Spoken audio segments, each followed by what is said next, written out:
Hi everyone, welcome to my YouTube channel. ಯಾರೆಲ್ಲ ನನ್ನ channel ನೋಡ್ತಿದ್ರು ದಯವಿಟ್ಟು ಸಬ್ಸ್ಕ್ರೈಬ್ ಮಾಡ್ಕೊಳ್ಳಿ, ಹಾಗೆ ಒಂದು ಲೈಕು ಶೇರು ಮಾಡಿ. ಇವತ್ತಿನ ಮುದ್ದು ಸೊಸೆ ಧಾರಾವಾಹಿ ಏನಾಗುತ್ತಂತ ನೋಡ್ಕೊಂಬರೋಣ ಬನ್ನಿ.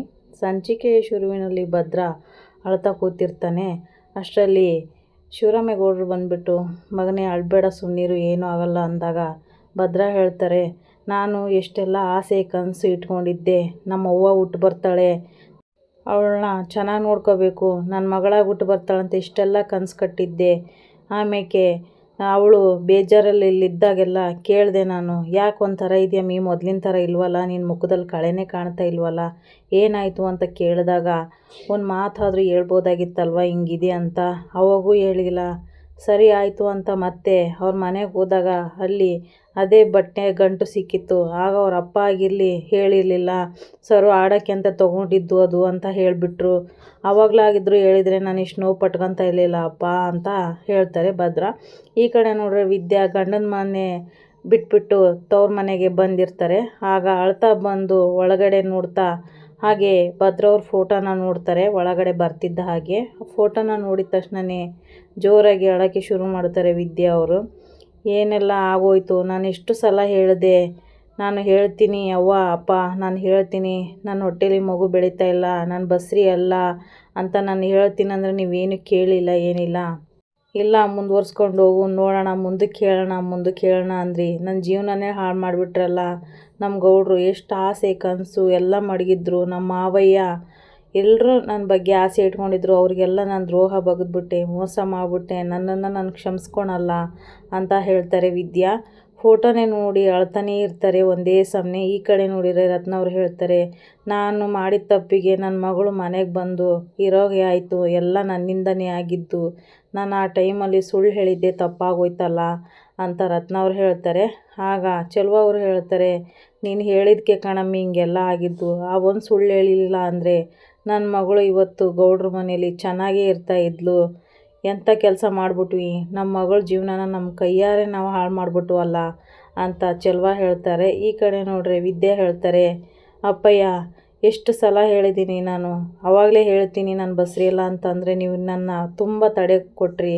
ಆದರೆ ನಮ್ಮ ಗೌಡ್ರು ನೋಡ್ರೆ ನಮ್ಮ ಅವ್ವನೇ ಮಗಳಾಗಿ ಹುಟ್ಟು ಬರ್ತಾಳೆ ಅಂತ ಎಷ್ಟು ಸಲ ನನಗೆ ಹೇಳಿದರು. ಅವರ ಆಸೆ ಕನಸನ್ನೆಲ್ಲ ನುಚ್ಚು ನೂರು ಮಾಡಿಬಿಟ್ಟೆ. ಆದರೆ ಅವರು ನನ್ನ ಆಸೆ ಕನಸಿಗೆಲ್ಲ ಬೆಂಬಲ ಕೊಟ್ಟರು, ಡಾಕ್ಟ್ರು ಓದೋಕ್ಕೆ ಸಪೋರ್ಟ್ ಕೊಟ್ಟರು. ನಾನು ಏನು ಅವ್ರಿಗೆ ಕೊಟ್ಟೆ ಉಡುಗೊರೆನ, ಬರೀ ನೋವು ಕಣ್ಣೀರು ಎಲ್ಲ ಕೊಟ್ಟೆ ಅಂತ ವಿದ್ಯೆ ಹೇಳ್ತಾರೆ. ಕ್ಷಮಿಸೋಕ್ಕಿಲ್ಲ, ಅವರು ಜೀವಮಾನದಲ್ಲಿ ನನ್ನನ್ನು ಕ್ಷಮಿಸೋಕ್ಕಿಲ್ಲ, ಅಷ್ಟು ನಾನು ದೊಡ್ಡ ತಪ್ಪು ಮಾಡಿಬಿಟ್ಟಿವ್ನಿ ಅಂತ ವಿದ್ಯಾ ಜೋರಾಗಿ ಅಳೋಕ್ಕೆ ಶುರು ಮಾಡ್ತಾರೆ. ನನ್ನ ತಪ್ಪಿಗೆ ಶಿಕ್ಷೆ ಆಗಲೇಬೇಕು, ಇದೇ ನನ್ನ ಶಿಕ್ಷೆ ಅಂತ ಜೋರಾಗಿ ಕೆಳಗಡೆ ಕೂಸ್ತು ಅಳ್ತಾ ಇರ್ತಾರೆ. ಇನ್ನೊಂದು ಕಡೆ ನೋಡಿದರೆ ಭದ್ರ ನೋಡಿದರೆ ಅಳ್ತಾನೇ ಇರ್ತಾರೆ. ಅವಳು ಇಷ್ಟೆಲ್ಲ ಮೋಸ ಮಾಡ್ತಾಳಂತ ಅಂದ್ಕೊಂಡಿರಲಿಲ್ಲ ಅಪ್ಪಯ್ಯ, ನನ್ನ ಆಸೆ ಕನಸುಗಳನ್ನ ನುಚ್ಚು ನೂರು ಮಾಡಿಬಿಟ್ಲು ಅಂತ ಹೇಳ್ತಾ ಇರಬೇಕಾದ್ರೆ ಭದ್ರ ಅಜ್ಜಿ ಹೇಳ್ತಾರೆ, ಸುಮ್ಮನಿರು ಮಗ, ಅಳಕ್ಕೆ ಹೋಗಬೇಡ ಅಂತ ಹೇಳ್ತಾ ಇರ್ತಾರೆ. ಇಲ್ಲ ಕಣಮ್ಮಮ್ಮ, ನಾನು ಎಷ್ಟೊಂದು ಆಸೆ ಕನಸೆಲ್ಲ ಕಟ್ಕೊಂಡಿದ್ದೆ, ಏನೆಲ್ಲ ಮಾಡಬೇಕು ಅಂತ ಅಂದ್ಕೊಂಡಿದ್ದೆ, ಅವಳಿಗೋಸ್ಕರ ನಾನು ಜೀವನನೇ ಎತ್ತಿದೆ, ಆದರೆ ಇವಳು ಈ ಥರ ಮಾಡ್ತಾಳಂತ ನಾನು ಅಂದ್ಕೊಂಡಿರಲಿಲ್ಲ ಅಂತ ಭದ್ರ ಹೇಳ್ತಾ ಇರಬೇಕಾದ್ರೆ ಸಾವಿತ್ರಿ ಅವ್ರು ಹೇಳ್ತಾರೆ, ಅವಳು ಮೋಸ ಮಾಡ್ಬೇಕಂತಲೇ ಮನಸ್ಸಲ್ಲಿ ಇಟ್ಕೊಂಡು ಮೋಸ ಮಾಡಿದಳು ಭದ್ರ, ನೀನು ತಲೆ ಕೆಡಿಸ್ಕೋಬೇಡ ಅಂತ ಹೇಳಿದಾಗ ಭದ್ರನಿಗೆ ಕೋಪ ಬಂದುಬಿಟ್ಟು ಡೆಕೋರೇಷನ್ ಎಲ್ಲ ಕಿತ್ತು ಬಿಸಾಕ್ಬಿಟ್ಟು ಜೋರಾಗಿ ಅಳ್ತಾ ನಿಂತಿರ್ತಾರೆ. ಅಷ್ಟರಲ್ಲಿ ಶಿವರಾಮೇಗೌಡರು ಹೇಳ್ತಾರೆ, ಇನ್ಮೇಲೆ ಅವ್ರಿಗೂ ನಮಗೂ ಯಾವ ಸಂಬಂಧನೂ ಇಲ್ಲ, ಅವಳು ಈ ಮನೆ ಬಾಗಿಲು ತುಳಿಯೋಂಗಿಲ್ಲ, ಇನ್ಮೇಲೆ ಮನೇಲಿ ಯಾರೇ ಆಗಿರಲಿ ಅವಳ ಹೆಸರು ಎತ್ತಕೂಡ್ದು, ಅದು ನಾನು ನಿಮಗೆ ಎಚ್ಚರಿಕೆ ಕೊಡ್ತಾ ಇದ್ದೀನಿ, ಅರ್ಥ ಆಯಿತಾ ಅಂತ ಶಿವರಾಮೇಗೌಡರು ಕೋಪದಲ್ಲಿ ಎಲ್ರಿಗೂ ಬೈತಾರೆ. ಅಷ್ಟರಲ್ಲಿ ಗೋವಿಂದ ಅವ್ರು ಹೇಳ್ತಾರೆ, ನೀನು ಸುಮ್ಮನಿರಪ್ಪ ಮಗ, ನೀನು ಅಳಕ್ಕೆ ಹೋಗಬೇಡ ಭದ್ರ, ಹಿಂಗೆಲ್ಲ ಆಗುತ್ತಂತ ನಾವು ಅಂದ್ಕೊಂಡಿರಲಿಲ್ಲ, ಸುಮ್ಮನಾಗು ಅಂತ ಸಾಂತ್ವನ ಹೇಳ್ತಾ ಇರ್ತಾರೆ.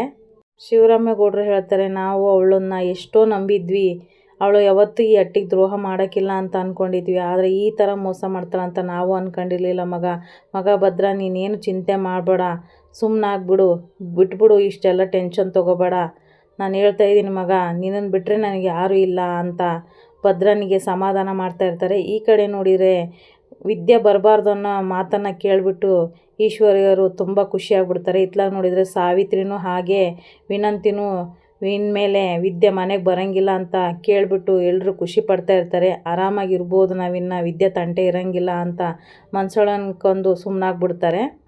ಈಶ್ವರಿಯವರು ಮನಸ್ಸೊಳಗೆ ಅನ್ಕೊತಾರೆ, ಲೇ ಮೂರಡಿ ನನ್ನ ಮಗನ ಬಂಡವಾಳನ ಬಯಲು ಮಾಡಿ ಅವನ್ನ ಮನೆಯಿಂದ ಆಚೆಗಾಕಿದೆ ಅಲ್ವಾ, ಇವಾಗ ನಾನೇನು ಮಾಡಿದ್ದೀನಿ, ಮುಯ್ಯಿ ಮುಯ್ಯಿ ಅಂದರೆ ಇದೇ ಕಣೆ, ಇನ್ಮೇಲೆ ನೀನು ಈ ಅಟ್ಟಿ ಬಾಗಿಲೇ ತುಳಿಯಂಗಿಲ್ಲ, ಆ ಥರ ಮಾಡಿದ್ದೀನಿ, ಇದು ಈ ಈಶ್ವರಿ ಕೊಡೋ ಏಟು ಅಂದರೆ ಇವಾಗ ಅರ್ಥ ಆಗಿರ್ಬೇಕಲ್ವ ನಿನಗೆ ಅಂತ ಮನಸ್ಸೊಳಗೆ ಅನ್ಕೊತಾರೆ. ಈ ಕಡೆ ನೋಡಿದರೆ ವಿದ್ಯಾ ಫೋಟೋನೇ ನೋಡಿಕೊಂಡು ಅಳ್ತಾ ಇರ್ತಾರೆ. ನಮ್ಮ ಗೌಡ್ರಿಗೆ ಮೋಸನೇ ಮಾಡ್ಬಿಟ್ನಲ್ಲ, ನನ್ನ ಮೇಲೆ ಎಷ್ಟೊಂದು ನಂಬಿಕೆ ಇಟ್ಟಿದ್ರು, ಆ ನಂಬಿಕೆಗೆ ದ್ರೋಹ ಮಾಡಿಬಿಟ್ನಲ್ಲ ಅಂತ ಹೇಳ್ತಾರೆ. ಈ ಕಡೆ ನೋಡ್ರಿ ರತ್ನವರು ಹಂಗೆ ಅಂತಾರೆ, ನಾನು ಮಾಡಿದ ತಪ್ಪಿಗೆ ನೀನು ಶಿಕ್ಷೆ ಅನುಭವಿಸಂಗಾಗೈತವ, ಕ್ಷಮಿಸ್ಬಿಡವ ನನ್ನನ್ನು ಅಂತ ಹೇಳ್ತಾ ಇರ್ಬೇಕಾದ್ರೆ ಚೆಲುವ ಸಹ ಹೇಳ್ತಾರೆ, ನಾವು ಮುಂದುವರ್ಸ್ಬಾರ್ದಾಗಿತ್ತು ಈ ಸುಳ್ಳನ್ನು, ಸುಮ್ಮನೆ ಮುಂದುವರಿಸಿ ನಮ್ಮ ಮಗಳ ಜೀವನ ನಾವೇ ಹಾಳು ಮಾಡಿಬಿಟ್ವಿ ಅಂತ ಚೆಲುವ ಸಹ ನೊಂದ್ಕೊಂಡಿರ್ತಾರೆ.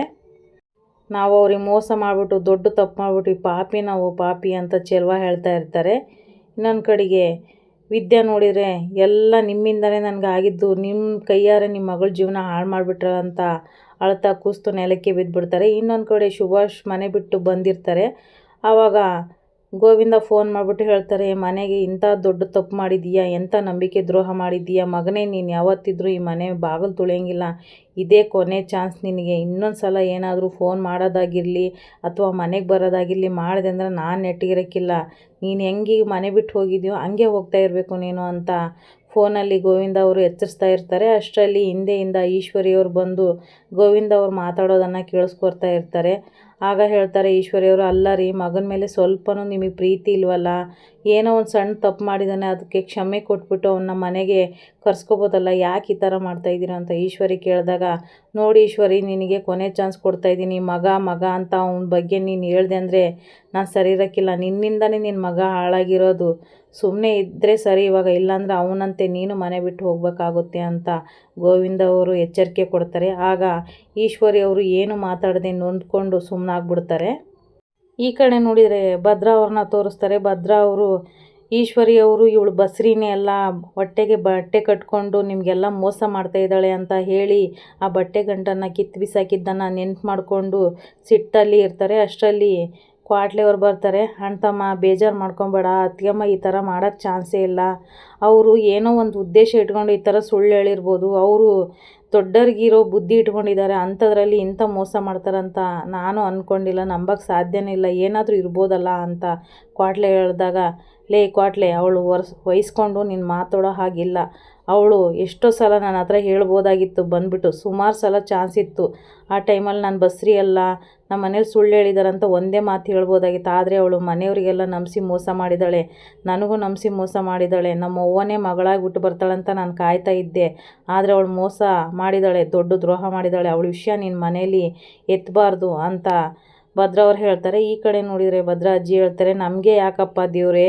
ಇಷ್ಟು ಕಷ್ಟ ಕೊಡ್ತಾ ಇದೀಯಾ, ಒಂದ್ರ ಮೇಲೊಂದು ತೊಂದರೆ ಕೊಡ್ತಾನೆ ಇದೆಯಲ್ಲ, ನಾನು ನಿಮಗೇನು ಮೋಸ ಮಾಡಿದ್ದೆವು, ಏನು ದ್ರೋಹ ಮಾಡಿದ್ದೆವು, ಈ ಥರ ಮಾಡೋಕ್ಕೆ ನಿನಗೆ ಮನಸ್ಸಾದರೂ ಹೆಂಗೆ ಬಂತು ಅಂತ ದೇವ್ರ ಹತ್ರ ಬೇಡ್ಕೊತಾ ಇರ್ತಾರೆ. ಅಲ್ಲಿಗೆ ಸಂಚಿಕೆ ಮುಗಿತೆ. ಯಾರೆಲ್ಲ ನನ್ನ ಚಾನಲ್ ನೋಡ್ತಿದ್ರು ದಯವಿಟ್ಟು ಸಬ್ಸ್ಕ್ರೈಬ್ ಮಾಡ್ಕೊಳ್ಳಿ.